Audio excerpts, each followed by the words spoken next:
Making away. Oh, brilliant work!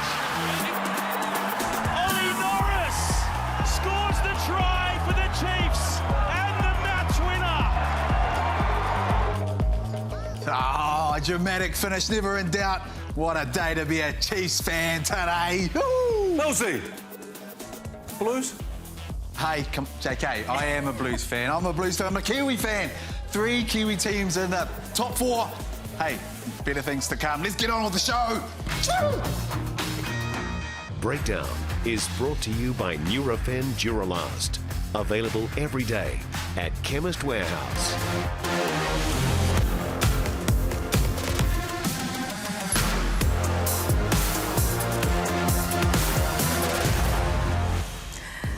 Well, some call it lucky, but as Mel said, never in doubt. Tēnā koutou katoa, welcome into the breakdown. It is great to have you joining us. All the usual suspects are here and all the banter, it started already. Jeff Wilson, Mills Miliaina, Sir John Kerwin, and we have a very special guest, Joe Schmidt. Thank you so much for joining us. I've been thinking about how to introduce you. What do I say? Because you've got so many hats at the moment. I was going to say Blues defence coach, but I don't think that's quite right. So how would you describe your role with the Blues?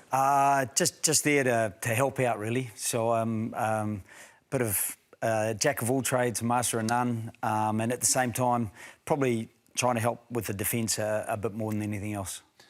I think these guys, just quickly, Joe, though, they're missing the point of this whole big result of the Chiefs, is that the Highlanders are now one step closer to getting the Blues in a quarter-final. Your Blues, Joe. I will ask you this, though. Originally, it was 2 days, right? 2 days of consultancy. Then there was the bubble at the Blues. You had to go to Queenstown. Has it evolved through the course of the season, though? And have you taken on more responsibility by need, by passion, desire, or just the fact you've just tried to fill some spots the Blues were looking for? No, not at all.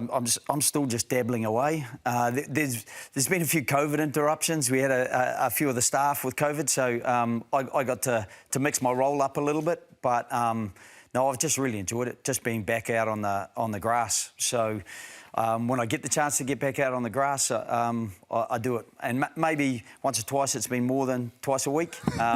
Once or twice. Because we were all trapped in Queenstown, right, for 3.5 weeks. So, yeah, I was out on the grass and with a golf club some of the time. So it wasn't just the footy. Joe, you're home. 10 years in Ireland? 10 years in Ireland and, yeah, 3 in France before that. They wanted to build a statue of Joe, actually, in Dublin. They tried to keep him over there. Absolutely admired and brought some real decent results. But what's the biggest difference you've noticed after 12 years away coming back into our competition? There's not that much different. I just find the guys fantastic to work with. Every game is incredibly competitive. Even when you get some big scores, you still see that when the opposition have the ball, even, you know, last night, when the Reds got the ball, they were dangerous. And so you can just never take your eye off the ball effectively. So I've really enjoyed that. It is fast-paced, and it's nice to have some fast-paced men in your side as well. So I've really enjoyed that facet of it. But yeah, and I think the new character that has been brought into the competition by Moana Pasifika and the Fijian and Drua has been fantastic as well. So I've enjoyed the interactions with those teams as well. Joe, I mean, returning back, you've always been a coach. I know you're saying there's only a couple of days that you're in there with the team. Is there something, a part of you inside you that sort of wants you to get back out and become a coach again? A full-time coach? Yeah, not so much. I really genuinely came back to New Zealand to retire, and I found that I just slipped back in and get a few different priorities. But I have struggled, Mills, as you guys are picking on me now. I do struggle a bit to wedge myself away from the enjoyment I get out of coaching and the how energised I feel when I get out there, and hopefully that that energy transfers to some of the coaching staff and the players, because I think they've got great coaches at the Blues, and as I say, the guys are fantastic to work with. Joe, I want to ask you about. I want to go back to your time in Ireland, because clearly that was it was taking that country to somewhere it hadn't been before. The fact you found success against New Zealand, against the All Blacks. The lens you had over there as you were looking and playing against the All Blacks, how much was it about developing what Ireland were doing versus what the All Blacks were doing, and how did you prepare when you had to play against them? Yeah, I think the very first time we played them in 2013, when I'd had the team for 2 weeks, and we'd played Samoa and then got thumped a bit by Australia, and we were loose with the ball. And I've always felt that New Zealand are the best transition team in the world. So if you kick loosely to them or you're loose with the ball, they will really go after you. So we decided, look, we just try to make sure that New Zealand were forced to make every tackle, that we weren't going to give them anything that was loose, and that they couldn't get any real counter-attack against us. And at 22-7 at half-time, it was going pretty well. And I think we'll just finish it there. No, but hold on. You went on to have success. You went on to have success against the All Blacks. I mean, you broke new ground. I mean, for All Blacks, they always remember the game where if you're the first team to lose to a country, right? And so if you look at how the game had evolved for the All Blacks, and you look at it now and how you were then, you come back to New Zealand, do you still sense it's the same New Zealand, the same All Blacks, the same challenge you faced back then?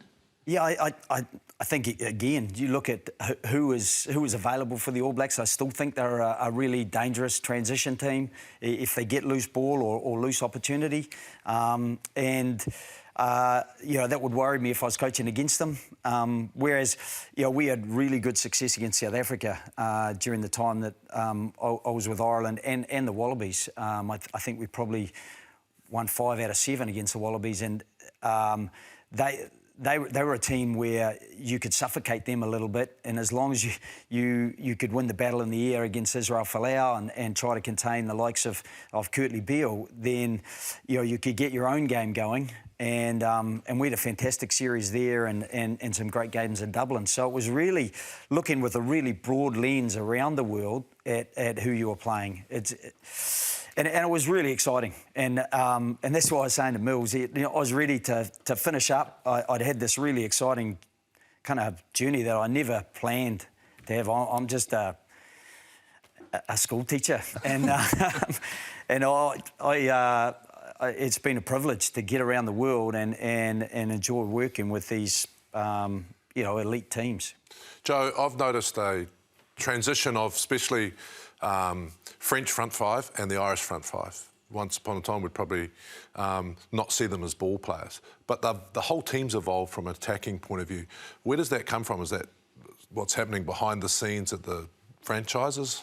Yeah, a little bit. I think if you look at the moment, Leinster are a massive contributor to the Irish team, and I'd coached Leinster for 3 years before going into the Irish team, and we had some of the best kind of square running, side running, offloading players, the likes of Sean O'Brien, Brian O'Driscoll, Gordon Darcy, and some really good athletes like Rob Kearney, all coming from Leinster. And then going straight into the Irish team, or already being established in the Irish team. And that continuity, I think, is a real bonus. It certainly was for me, because it gave me an opportunity to have some continuity. And I think it's a bit the same with the French. I know after the Toulouse boys lost to Leinster in the European semi-final on the weekend, Ugo Mola was disappointed that his team looked fatigued.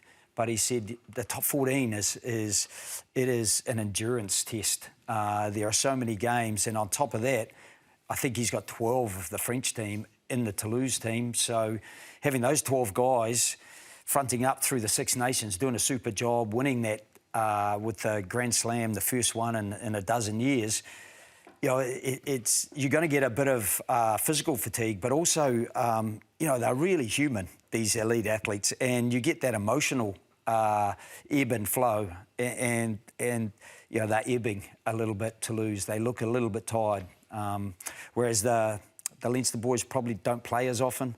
I think they're really well coached, led by Stuart Lancaster on pitch mostly. And he does a super job. And Leo Cullen, he was captain for me for 3 years. You know, he's just such a good worker with people and really plans well. And they've got Felipe Contepomi there as well, who brings a bit of flair. So they've got a really good bunch of coaches, and that leads into a really good Irish coaching team led by Andy Farrell. Joe, I want to talk about the Kiwi sort of connection in the Irish environment, because I know there was a little bit of backlash initially when they went over, but now they're really firing. They've sort of made it their own over there, and some of the guys at the Bundy Arkeys, your James Lowenko are really making a difference. And are you proud of that sort of aspect and introducing those guys? Yeah, again, those guys kind of emerged of their own right. Bundy was playing really well. I think Jamison Gibson Park has really brought a real threat around the fringes. Because I think Luke McGrath and Conor Murray and Kieran Marmion, there's lots of good number 9s, but Jamo's been able to really, I think, bring probably a more tempo sort of style of game. Bundy, he's an irascible character. He's so good fun to coach, and same with James. You know, it's hard to wipe the smile off James's face. You know, good, bad, or ugly, he's out there loving the game. And if you've seen him play golf, he's exactly the same. I think he just loves living life, and it's hard not to enjoy watching him because he's enjoying himself. Joe, we're so lucky to have you on the program, so thank you so much for your time and for coming in. We're not done with you just yet. There's been some big news around the World Rugby circles. The next decade, the future is confirmed. Is this the greatest ever era? That is a wonderful piece of rugby.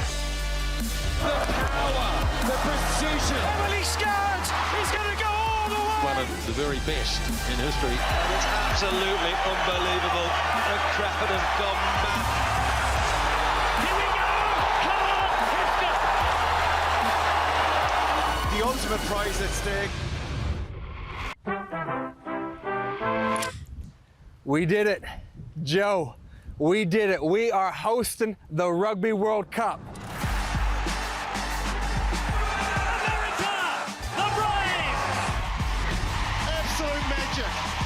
It's just gold to watch this American team.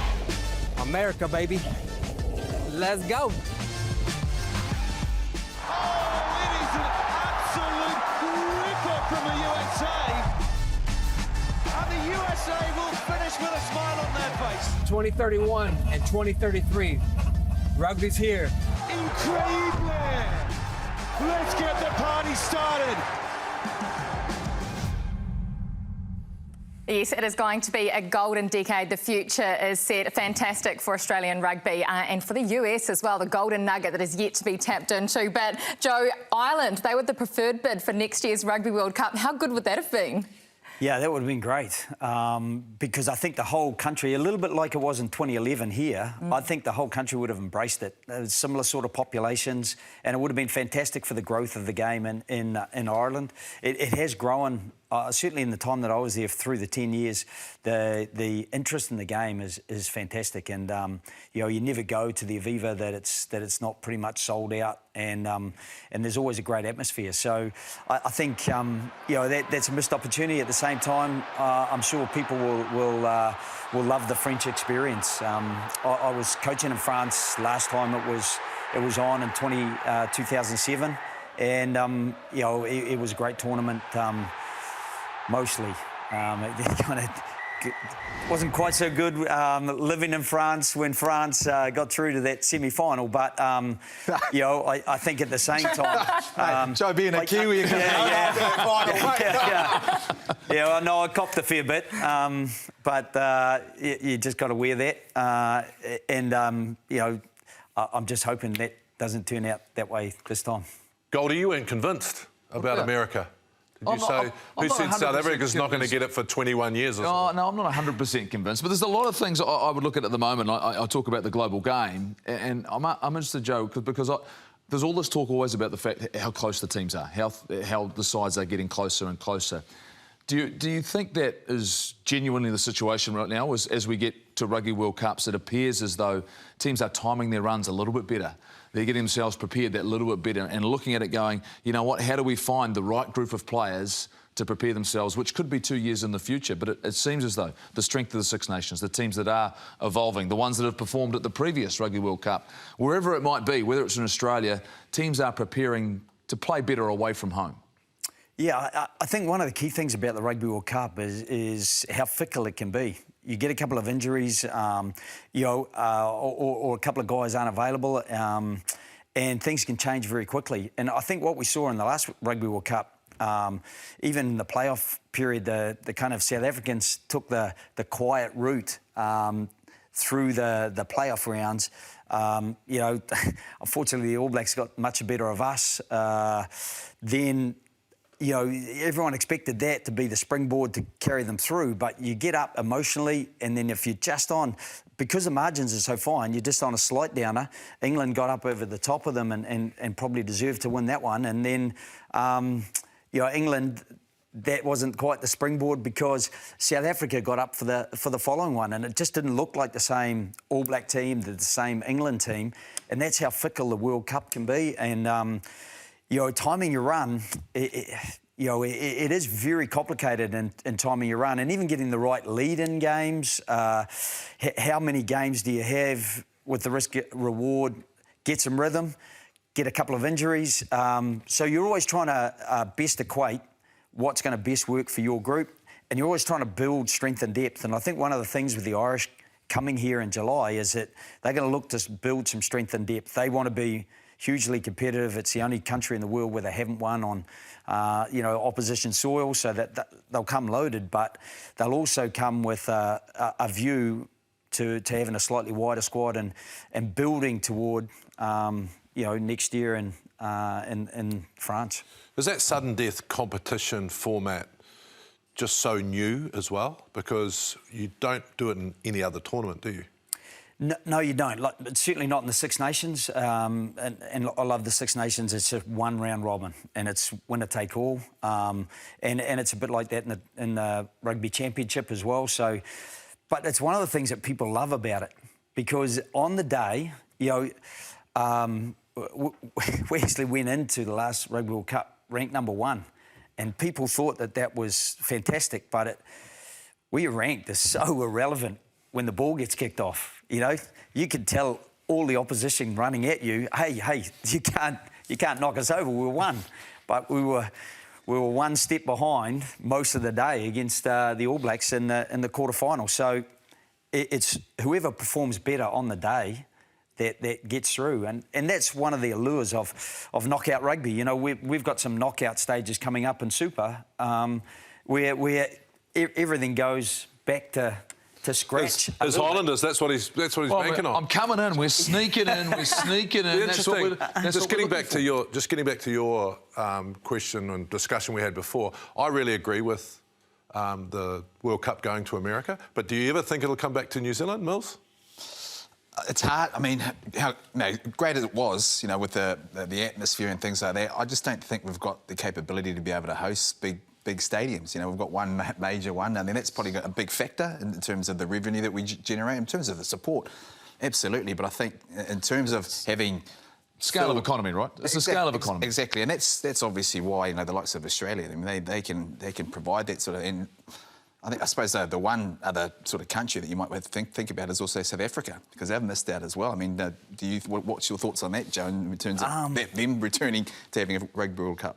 Yeah, obviously they put their bid in, and I think that with the success of Japan, I think there was a real interest in, having a solid nation again, like France, where that the economy of scale is really strong, and then taking a risk again, and maybe then going back to a known quantity like Australia, and then it may be that they go a risk again, or they maybe go back to South Africa. But I think you're right, with the economy of scale, maybe a shared one. I know that didn't work out last time with New Zealand and Australia, but it has worked out in the past, with both in Europe and that it was planned for down here. Well, Joe, you can breathe a sigh of relief now. You are done. Compared to the pressure cooker environments you've been in, that would have been a walk in the park, though, wouldn't it? No, well, I felt pressure. Stop it. Yeah. Well, thank you so much for your time. Thanks so much for driving up for our program, and all the very best with what the future may bring. Thank you, Kirsty. Thanks, JK, Mills. Good to see you, mate. Goldie. Yeah. Go the Blues. Thanks. Joe Schmidt, so lucky to get him on the program. We'll have plenty more to come here. He's out the on door. The breakdown. He's off and gone. He's off and gone. He's off and gone. He can't get out of here fast enough. We're going to do our predictions. God, he's got Oh, so good. Thanks so much, Joe. We've got so much more. You might never see him again. That was it. That was it. One and done. One and done on the breakdown. Our beautiful Jersey Tales coming up right after this, and we talk about the All Black selections.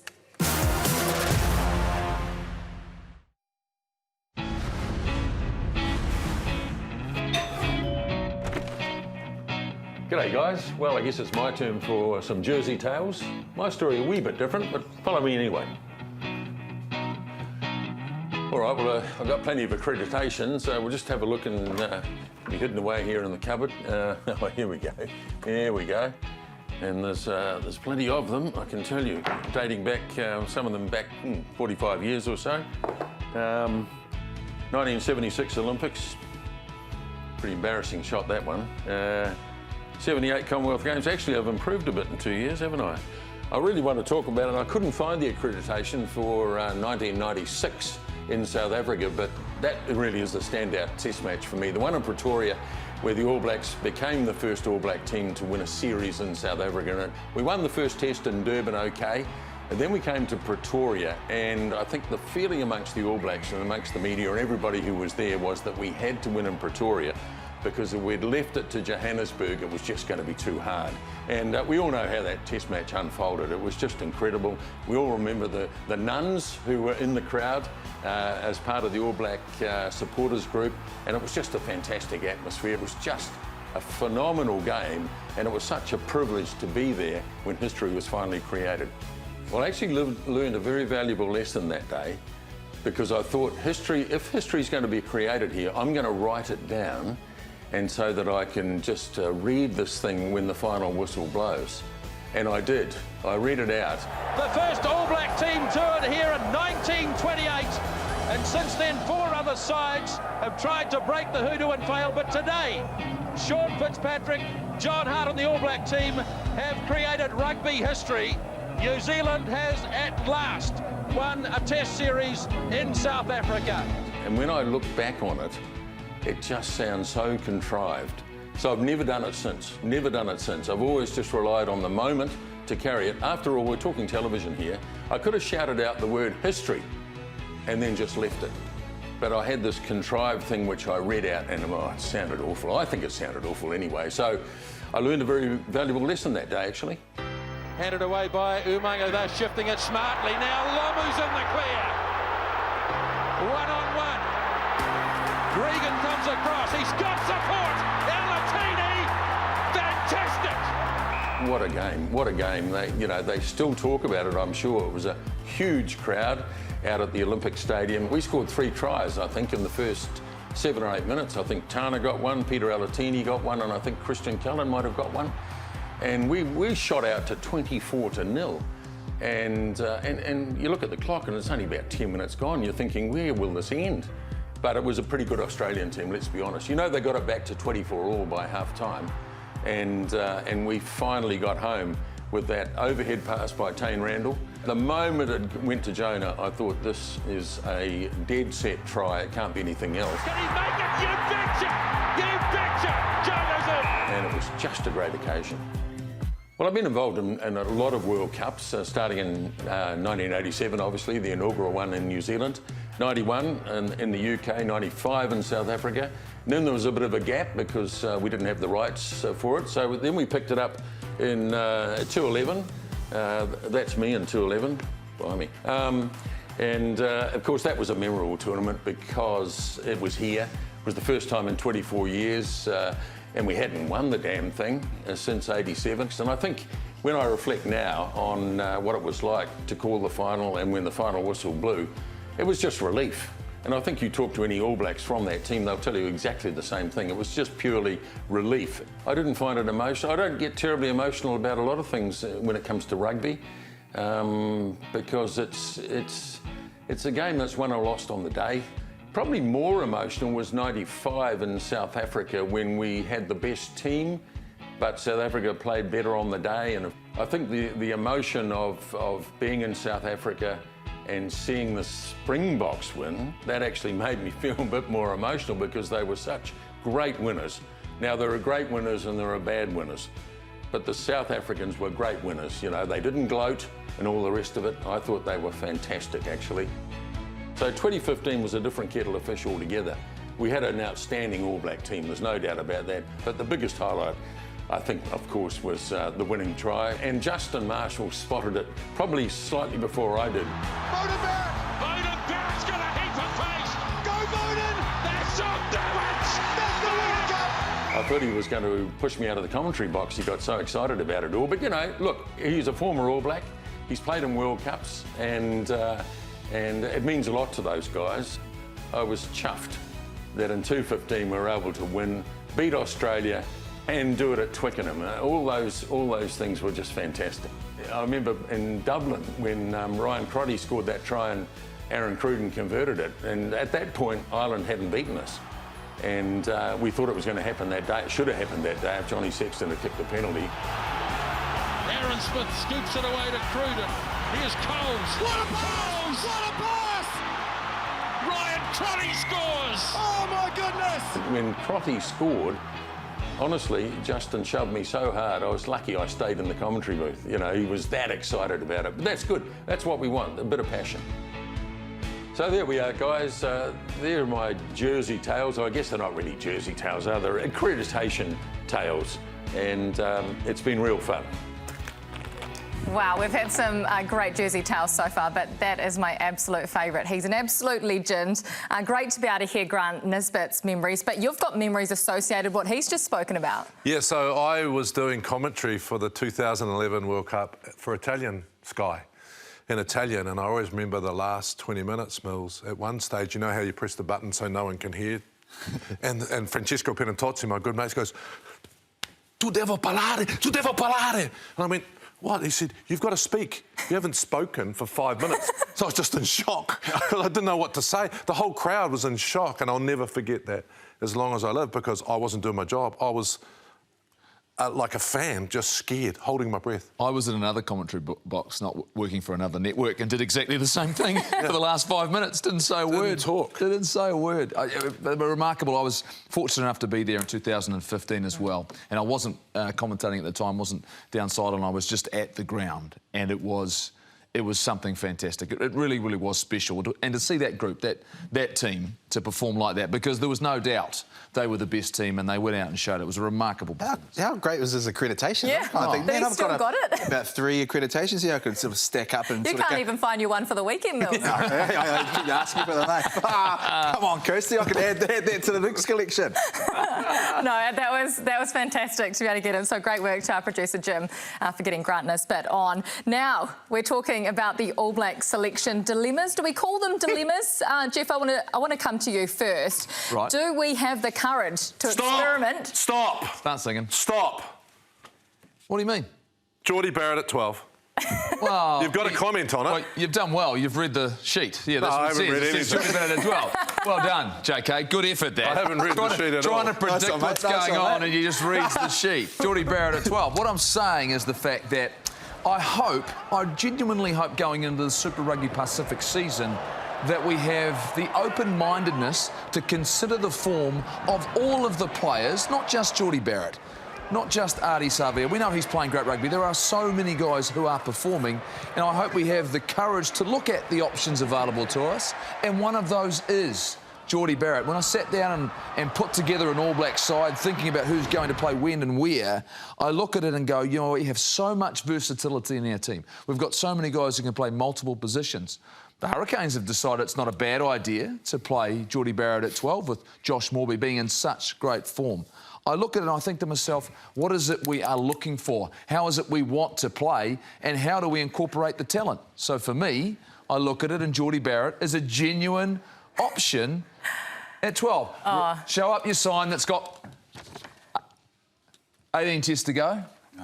So do we experiment? JK? I thought you were putting him on the bench. I thought you were putting him on your bench, a prop. I understand exactly what you're saying, Goldie, but no, we've got to get away. We've just got to pick a test side and stick with it. Seriously, besides injury. I don't believe we should worry about versatility anymore. If you prefer Will Jordan, we've got to pick Will Jordan, and Jordie's got to stay on the bench. We've just got to go, this is our test team. And then if guys are getting tired, I get that. But I seriously don't think versatility is going to help us moving forward. I think he actually has proven that he can slot in there, and he's probably a victim of circumstances. I mean, you look at the fact that, you know, Anton Leonard-Brown's out, you know, Goodhue's coming into form. I think he brings a different style, and the reason why he has is because he's had stability. He's had, you know, momentum in staying in that position for these number of weeks for the Hurricanes. I think that he can actually transform that into the All Blacks. The problem when you get to the All Blacks, and it's such a hard position, you know, to go chopping and changing. His mindset has now got to be, am I going to be a genuine second 5'8", and is Ian Foster going to pick me and have that discussion? Because last year he was a fullback. But I think, you know, given the fact that Will Jordan's playing so well, maybe that is the fix.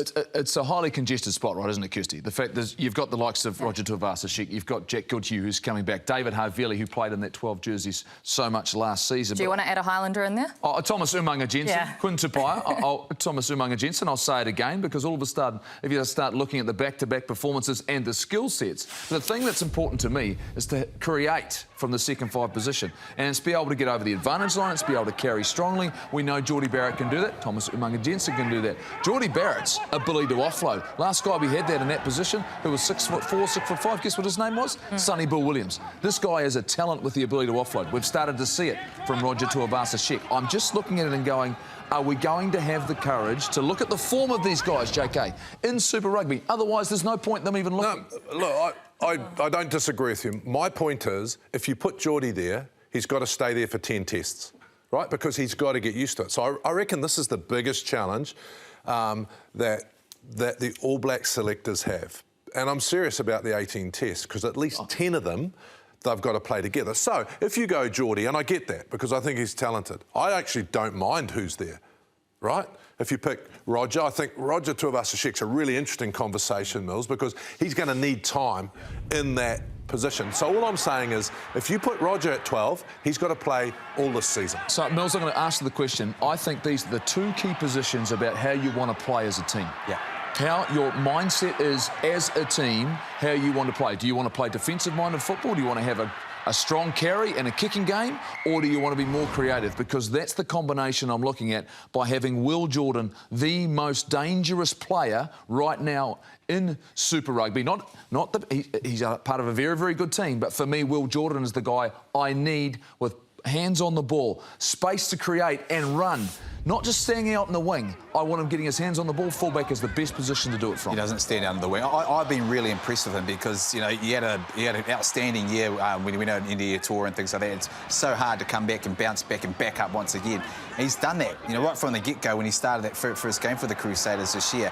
He's just been in amazing form. So, you know, when you look at sort of the way the All Blacks want to play, he needs to be there. You know, usually, like, they come back and they're well marked. He's bringing something different, and that's possibly why we're looking at the case of, OK, when you look at your 12s, what do you want? I think it's variety. And then when you look at the guys, you know, the one thing that sort of stands out is probably the kicking game. You know, Jordie Barrett can kick, and Havili can, but Jordie Barrett brings a different presence. He's a bit more sort of, you know, that physical nature. So it's going to come down to the style they want to play.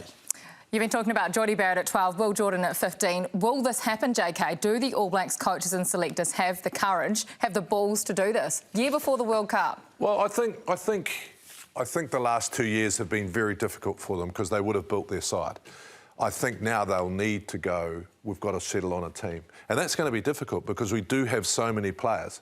Now, I still think 12 is the biggest issue at the moment, especially with someone like Roger coming in. I think, why don't we just get back to Will Jordan, Jordie Barrett, best man plays? Is that going to be good internally for the squad? Rather than saying, oh, Jordie's too good to leave out, we're going to put them there. And so I think it's a really, really difficult year for the All Blacks because they've lost 2 years and they're going to have to go to it pretty quick. You and I, we could all write down our names, 36 names, and there are going to be some players that are going to miss out. Some guys who have played a huge number of test matches from the All Blacks. I just hope that this team wasn't picked 5 or 6 weeks ago. I hope the next 5 weeks gives people an opportunity, JK. If we're going to put any stock in what's happening, and this is the opportunity for a TJ Perenara to compete with Finlay Christie, to compete with Brad Weber and say, you know what, when the pressure comes on, I've still got it. I am good enough with all of my experience. And that's what I'm interested in, is the fact I don't want this team to have been done and dusted. I hear it all the time, Mills. Oh, we've selected this side. I can pick last year's team. Is that fine? But is that going to be good enough? I'm not convinced. I'd like to think that Super Rugby has shown us we've got some talent that deserve an opportunity if we're going to play better than we did last year. I think that's been our strength in the past, the fact that you pick a sort of a core group of guys that you know, their names are first on them, then they might come off the bench, they might even not sort of play, but I think they've got to build a side around, you know, obviously the leadership. But I think, you know, now considering where we've gone these last couple of years, I think we need to show a little bit of, you know, a bit of balls. And I think we need to make sort of big decision on, you know, who are we actually going to, you know, evolve our sort of game plan around? What sort of style are we actually playing? Because everyone's caught up. You know, what are we going to do different that we've always, you know, that the world hasn't sort of seen? And I think that could be a case of, you know, picking someone like Jordie at second five. Joe Schmidt talked about it. He talked about our transition game. That to me is about our attack. Is going out there and pushing pressure on the opposition to score points off mistakes that we're forcing. Look what the Blues did. Exactly their transition. Mistake, bang. Try. It's just started to do that. No, try. Well, quickfire question for all of you, and this is quickfire, so one answer. JK. I hate quickfire. Halfback. This is not a trivia question. You know the halfback, players. second five, fullback for the All Blacks right now. Who is it? Halfback, second five and fullback in the first test match. Jordie, Roger Tuivasa-Sheck and Aaron Smith. Aaron Smith, David Havili and Jordie. Ooh. Aaron Smith, Jordie Barrett and Will Jordan. Ooh. We'll come back to this in a month and a half. That's hard, quickfire. I like that. That's hard. It's tough, isn't it? Well, I've got another one for you. You'll change your mind by the end of the show. So you've got plenty of time. We've got another quickfire question for you. It's not so much quickfire, but it is our trivia question for the week. Remember, you can get involved at home as well, so grab a piece of paper and a pen because you might need it for this question. Here is your question, if you're all ready. Who was the starting 15 for the Blues in the 1996 Super 12 final? Super 10? 12. 1996. 1996. You want me to write it down? Write it down. No chance. I have no chance. I give up. Oh, well. Can I give up? I was on holiday. I was on holiday. Once I've been knocked out, I don't care. Well, you were 15. 1996. Mills has already written half the team down. Get your pen and paper. The whole team. Far out. Write it down. Write it down. A collaborative one. OK, good luck. Graham Henry. Good luck. We're wishing you good luck. We'll be back right after this with the answer. Away for Lomu. Now here's a chance. On you bear. Lomu. Back to Tanu'u. Spencer. Players to burn. Blowers. Arm in the air. And Andrew Blowers scores what will probably be the final try in this competition.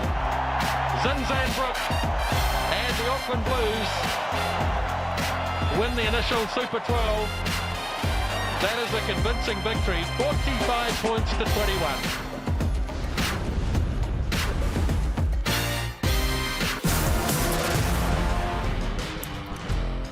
Welcome back into the breakdown. Now I know what to do to stop these guys arguing during the break. It's to give them a team task. They've actually been working together for the first time. Other than JK, you're doing your own thing again. What picture are you drawing? Well, no, I couldn't remember them, so I just drew them. I think I got them all, Mills. Nice. How am I supposed to remember all those guys? Well, Youngest is going to announce the team. OK, so team captain, Mills. Team captain. OK, we're going Dowd, Fitzy, Olo Brown. Who are we going? Robin Brooke, Richard Fremont, Zinni. Ooh. Iceman at 6. Yep.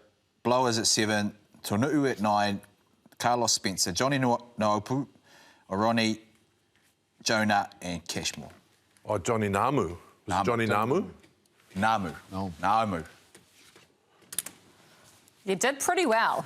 You did pretty well. It wasn't Charles, exactly correct. Charles Reicherman. Big Charles Reicherman. Oh, I got it right. How could you go wrong, JK? Exactly. How could you go wrong? That was a team. How could That's they what you lose? said. That's why they won the competition right there. You try beating that. Yeah. That's just not fair. That's not fair. Wow. How do It's we not miss fair. Great team? Well, you want to see something interesting? Super Rugby was supposed to be balanced. What a team. We've got something interesting for you. We've got something extra, which is very interesting because top 10 point scorers for that year, there's no one, JK, from the Blues. Look at that. Well, that's wrong. Who's done that? Who cares? We won. That's weird, eh? See, it's interesting. It's interesting about stats sometimes, eh? John Eales. You know? What a wonderful player he was. Wow. Ian He was Foster. kicking as well. Ian Foster. Was he? Get in there, son. Coops came Back down nor to down. Islanders. Anyway, Well, move on. that was a great game. You know was a that we good always game. like testing them, and Yeah. we threw a good one at you today. Thank you, that was good. JK was right. Can we make it couldn't go a wrong. bit simpler next week? Right, time now for a bit of Super Rugby because there was plenty of action over the weekend. 5 from 5, our Kiwi teams went. It was a great weekend. Super Rugby with Nurofen available at Chemist Warehouse. Well, we're going to look straight away at the points table because, as JK always says, 18 tests. Well, there's only 2 rounds to go until the playoffs. We're round 13, and this is what the points table looks like. JK's happy, the Blues, Mills is happy, the Chiefs. Jeff's happy because the Highlanders, they're looking like the roughie in this competition. Well, not the roughie. I mean, what do you want about? I mean, we've got 6 clear points. We've just got to get one more win, and we are well and truly there. We've got the Rebels in the last round, though. We've got a job to do. But I'll tell you what, we're in the quarterfinals, right? Well, let's take a look at what the quarterfinals would actually look like if they were today. 1 plays 8, remember, 2 plays 7, 3 plays 6, and 4 plays 5. Great scenario for our Kiwi teams. Yeah, I just think that, for me, the Highlanders deserve it, Goldie. I think, you know, it's been a really tough start and they've hung in there. They've still got a bit to do because it's the depth of their squad would worry me for the last few weeks. But also the Blues need to go away. Hold on, we can put a guy at first 5 who's never played there at Super Rugby level and look at him go and play. So I look at it and go, bottom line, I think, Mills, I look at that scenario, though, I think it's awesome because ultimately this is what you're looking at. You get a couple of derbies, 3 derbies actually, including the Brumbies taking on the Reds, and then the Crusaders and Waratahs. I look at that and go, I think this is a fair reflection of where the teams are this season, how they've played, how they've performed, and we're seeing now the teams that haven't quite stacked up across the Trans-tasman side of it. I think it's fair. Well, we're loving our graphics today, so let's take a look at the run home for the top 4 teams at the moment, because there's some interesting games, isn't there? Massively. I mean, last round, every Kiwi team is across the ditch, aside from the Crusaders. Yeah, well, this is it. I think the Blues have got a tough run in. Brumbies over there, Waratahs over there, on the road for a couple of weeks. I don't know whether they'll come home. But that could be a big difference towards the end of the season. So the Highlanders probably have the easier run, would you say? Well, they've got the Waratahs. That's not going to be easy in any way stretch of the imagination. And you think about what the Crusaders have got, the Drua. The Drua have got their second win on the weekend, which was great to see. And the Reds, of course. The Chiefs get out of jail. They get out of jail, but they've got a pretty good run home as well, you know, taking on the Force. And then they have got to go to Fiji, though, so you've got a job to do there. Crusaders Reds could be a really big one. Isn't it good? I feel that this super competition with Rugby Aotearoa first and this now, I think it's been really good. I think it's really interesting. People are excited. Yeah. It's going to be even better next year because, bottom line, it's just going to be one competition. So right from the start, we're back and forward like it was designed to be in 2022. We were forced down this, but I think for me now, all of a sudden we won't start talking about the 2 sides of the Tasman. It'll be all in one and we'll get even a better reflection going forward. Millsy, can I ask you a question? Do you think that Rugby Aotearoa is too intense? Because I've noticed a little bit more rugby being played now with the Australian sides and more attacking, a little bit freer. Yeah, and I think you're right. I think the fact that the Aussies have changed and they've sort of found their rhythm, their sort of style that they want to actually play as well, that's probably added to that and sort of freed things up a little bit. I really love it. I really love the fact that we're down now. The big point will be, you know, where everyone sits, because I think home advantage is going to be really, really key. So these last 2 rounds are key, but also on any given day, in that 8, anyone can beat anyone. And that's, I think, what Joe Schmidt sort of touched on. When you come to the finals rugby, everything goes out the window. So it's about winning. And I think the Highlanders Got a smile on your face. That's what I'm hoping. Hey? That's what I'm hoping. OK, well, I'm really going to test your allegiances now because I want to know from each of you who makes the finals, who wins it, and who's the dark horse. I won't even answer that because everyone knows my answer. Yeah. Well, yeah, but who's going to be in the final with your Blues? Dark horse are actually the Highlanders. I don't like saying that in front of you, Jeff, but I think I would not like to get the Highlanders late. You know. Well, if they come together in the quarterfinals, mate, you're gone. So they're already there, aren't you? The Highlanders and the Blues, the way it stands now. Not yet. It's still 2 weeks to go. But I don't like them with nothing to lose. That's it. They're dangerous. They are dangerous. I get that. But I'll go back to where I sort of said at the start. I think the Chiefs and the Blues. Win the final. Oh, your two teams, Mills. Oh, yeah, mate. Way to sit on the fence again. Yeah. Hey, you Get find in a there. way to all of a sudden support both of them. There is no way I'm sitting on the fence. So Dark who's your horse, champion, Mills? though? Who's your champion, though? I think the Blues will take it this year. I think they honestly can. I don't want to say they're the dark horse, but the Crusaders, man. Yeah. We're not even speaking about them. That's dangerous in itself, so they're far out. Any other teams you want to mention, so you don't make a decision? Look, Crusaders are coming right at the right end of the season, aren't they? Yeah, absolutely. 100% they are. But once again, you've got to think about what happens at semi-final time. Who plays who at the semi-final stage. So if the Crusaders don't end up in that second spot, I suppose they want to secure themselves a second and third, which would avoid the Blues as the top-ranked player, top-ranked team. But for me, I look at it and the Blues are the team to beat. It's in their hands. Yeah. It's in their own destiny. They can control being at home. We know how critical that's going to be. But if you think about a run home, which could have the Highlanders in the quarterfinal, and they won through to a semi, who that ever might be against is going to be huge, and then a final. And I think if it plays out right, I think we might all want to see the Blues Crusaders in a final. At Eden Park. Kirsty, how do you see it? Chiefs, Blues. In that Crusaders, order? the dark horse. Crusaders. Final. Crusaders are dark horse. Good on you, Kirsty. I like that. Anyway, JK, I want to talk about the Blues because Patrick Tuipulotu put on his social media, he said, sayonara to Japan, thank the people, and loved his season over there. But he's coming back to New Zealand. Not available to play for the Blues, though. No, he won't be available. Not allowed to play. 1st of April. Yeah, it's ridiculous. Absolutely ridiculous. I mean, we've sent him over there on a financial sabbatical. He finished early because Toyota got knocked out. Why can't he play? I don't get it. Question being, though, when you say he can't play, if someone got injured, I don't think he can play in special circumstances either. So he is out. But I look at from another point of view that there's no way he should be able to come back in because other teams haven't had the opportunity to sign somebody else. If someone else drops out of the team then for the Blues, does that mean the Highlanders, if they need a lock, can go and sign someone? Yeah. You've got what you've got. Yeah. Like, did you see? I don't know if you watched the Warriors on the weekend. If you did, watch the second half. But if you made it to the second half. I don't even know. Excuse me. This no disrespect because he's only been there a week. Our new half came from Sydney Roosters and played. I mean, this is a modern game. It's not that. We just want to see our best players out there. I just want to see Patrick play. Hey, if he got drafted to the Highlanders, I'd probably say no, but maybe he should be able to because I just want to see him out there for the Blues. I don't think he'd ever want to play for anybody else. That's the other issue. Yeah. But I don't understand why not. Do you think because it'll give the Blues a competitive advantage? I'll tell you what, though. You watching James Tucker play? You see the job Luke Romano's done for this Blues side? Sam Darry's sitting there. I tell you what, some sort of player, I think Ben Smith's about to come back as well. He's available, isn't he? Let's get him back out there. OK, anyone else who wants to play for the Highlanders and anyone who can help, let's come on, get on board. Well, usually when we're talking All Blacks, you find a way to throw Damian McKenzie's name in there. He'll be back from Japan soon as well, but he's been told he has to go back through NPC to play for the All Blacks. Yeah, look, I still don't understand that either. We've signed him for the All Blacks. Just why? We know that we need him. Just play him. I'm pleased he's actually going back to play for Waikato because I think it'd be fantastic for the fans. But why are we bothering?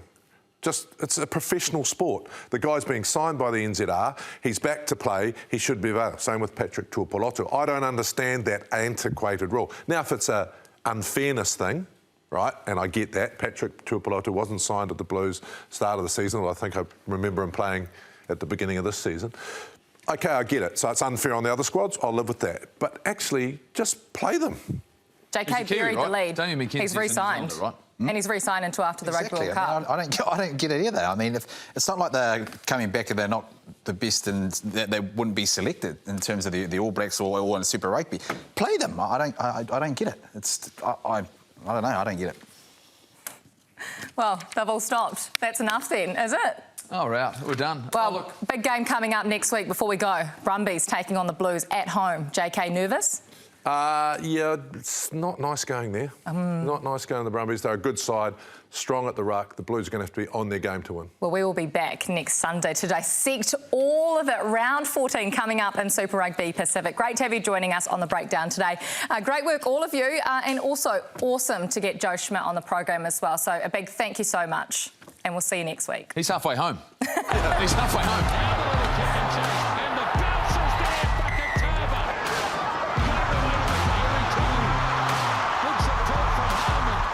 It away, must score, and they do. Lumanga Jensen, got it away to Gregory. Oh, that's a beauty. But they're back almost to halfway. They're over halfway.